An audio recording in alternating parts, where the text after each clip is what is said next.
Okay, here's my Bikejoring rig, just made out of found pieces. This will work. You notice I have an old crutch that I use to crush it or connect it, and it's connected up through the pipes. I've even used the padding grips.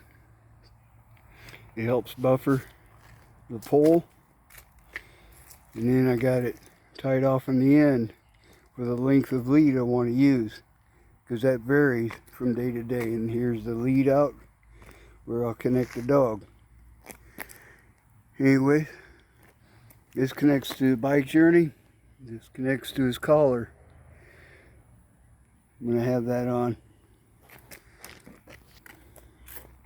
He's an extreme puller.